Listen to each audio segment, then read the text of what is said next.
Hi guys, it's Natasha K.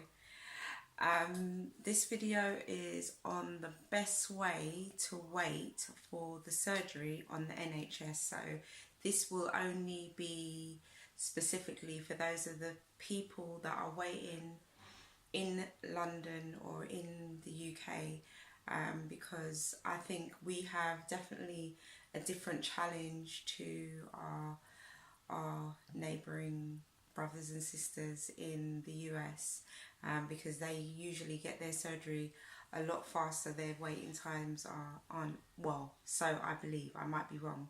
If I am, please somebody correct me, but from what I've seen, usually their wait is usually in a matter of months or something, as long as their insurance agree to pay and they meet whatever criteria. But under the NHS, because we have so many people that are waiting for the surgery, the waiting times can take up to a couple of years. I've heard of some people waiting 3 years for their surgery. So I wanted to do a video on the best way to wait for the surgery on the NHS, because I found that part of my journey probably one of the most difficult parts. Obviously now I've forgotten about it because it was like over a year ago, but I feel it for the people that are waiting, because they think once they get the surgery everything's going to kind of fall into place. In some way it does, but there's things I think that had I known that I would like to be more prepared for, and even though I felt that I was preparing, I don't feel that there is loads of things that you can do, except for a few thoughts I had on things that possibly you could do to kind of keep yourself positive while you're waiting for surgery. Now, my number one thing was starting to make changes, because the change is so drastic. Now, I cannot stress how drastic the change is, and I don't think that they stress it enough how drastic the change is. You go from being able to eat a normal size portion of food to being able to eat like that amount, and that's not straight away. That's like just liquids to begin with, little sips, because it hurts after surgery. So the number one thing I would say that everybody should do, and if you don't take vitamins, I believe that you should try and take some sort of supplement, or just go and have a blood test at your GP and find out if there's anything that you're deficient in. If there is, then you need to prepare your body and start taking whatever that vitamin is. But definitely I would say take a multivitamin to begin with, because that's something that you're going to have to do forever if you are having the gastric bypass. So take vitamins. Start with the most basic. Exercise. Now, exercise, for some people, they might have mobility issues. They may not be able to walk. So I know that there's alternatives to being able to exercise. Like, there's small exercises you can do from a chair, and even just going to your doctor and having a conversation and finding out what you can do in your current state, and just finding out something that can get you moving, rather than going from not moving to, you know, basically being a bit frustrated because you're not used to it. So even if it's just exercising in a chair, I think that there is something that we can all do. The other thing I would say in starting to make changes is identify around you who is supportive, and really involve them in the process of you preparing for this major life change. If they're not involved, like if you've got a support group that you can go to, which most hospitals, I believe so, they do, and even if they don't have a support group within the hospital. I'm sure there is one in your area, because most areas have a support group of some sort, and you can seek them out on the internet. There's support groups on Facebook, there's people that will support you on Instagram. You know, just if you're not on social media, which you probably are because you're watching me, if you're on social media, then you find some sense of support. Start talking, start interacting with other people that have gone through it, or people that are waiting to also go through it, because it becomes a really great tool. I mean, I've got a friend that I've had from since before I had the surgery, and we're still friends now. And we literally met up on Facebook, and where we've been, her friendship towards me has been invaluable throughout all the changes that I've gone through, and she's gone through her changes, and it's great. And you know, there are many people, not just in the UK, but it helps if you've got someone in the UK, because they kind of get the things, some of the things that we, I don't know, like things that you find in the shop, you know, like you might be able to say, oh look, there's this offer, or this is really good, I've tried this, and you can kind of compare notes. So it's good to have good support.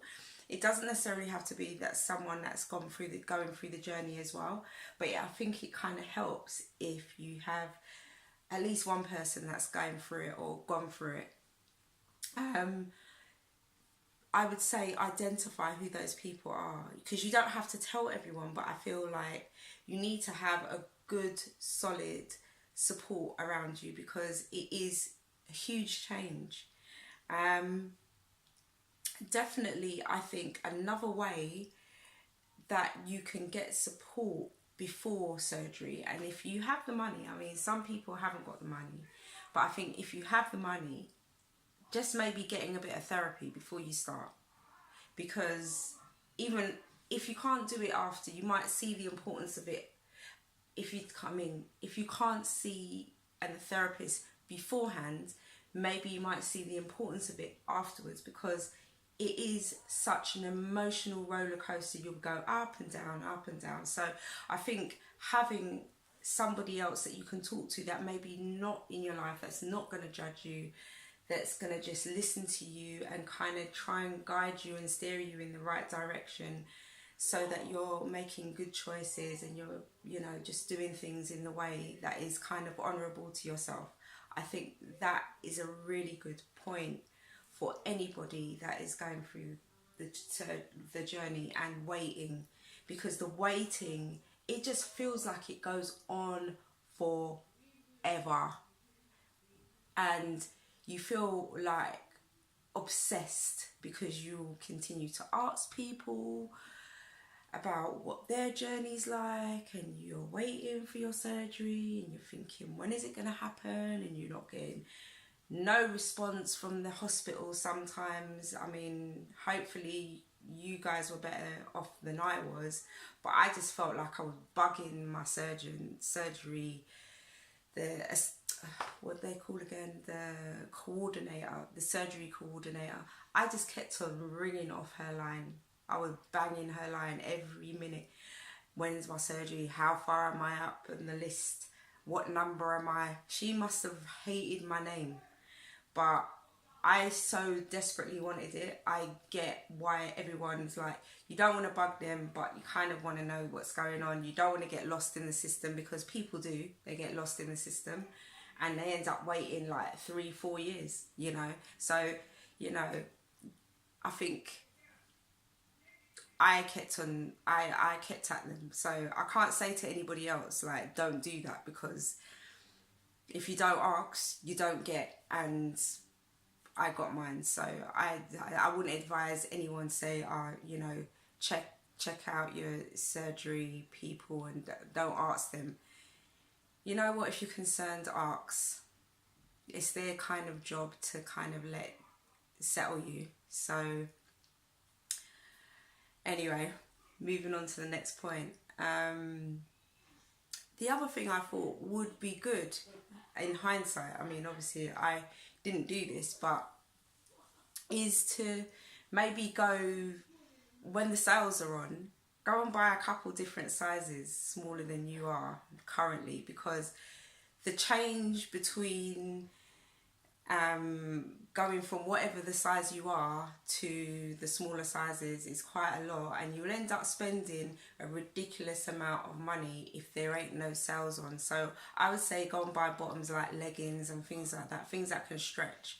So maybe go and buy a couple, like maybe, I don't know, medium and small, or large, medium, whatever you see fit as being smaller than your size. Go and buy a few sizes when the sales are on, in preparation for your new body that's going to change rapidly.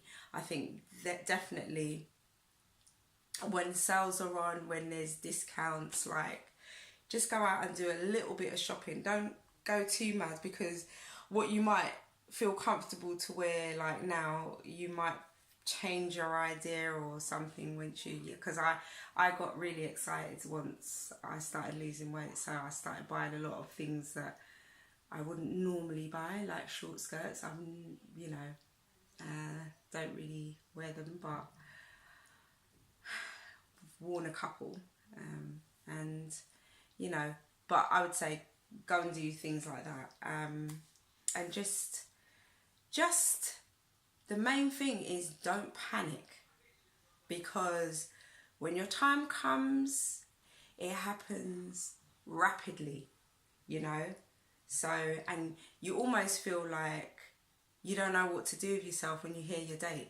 You're like, okay, now I'm actually, the thing that I've been waiting for, hoping for, praying for, is now gonna happen in the next week or 2 weeks or few days or tomorrow night or whatever the case may be. And you don't know whether you're scared, happy, sad. You know, you get a mix, a flood of emotions. So I would say don't panic. Your time will come, and when it comes, enjoy it. Enjoy the journey. Prepare for it. Prepare for it, because it's going to be your new life. It's almost like your birthday, you know. You're finally becoming the person that you may have never been. Now, for me, it was a person I've never been. So now I'm actually living the life that I believe I was supposed to have lived, and I'm now living it. So I thank God for that, and I just say to you, I'm not going to say be patient, because we know that we have to be patient, but don't panic. Your time's going to come. Prepare, and just, if you can get as much supportive friends and loved ones around you, and get at least one person to kind of come along and kind of, I don't know, just get to understanding what you might have to face, by going to maybe a support meeting, or even coming to an appointment with you if you haven't got a husband or a boyfriend or whatever. But especially if you've got a partner, try and get them to come with you, because it's going to be important for them to understand how much it's going to change things also for them. So yeah, prepare. That's all I have to say. Natasha K, signing out.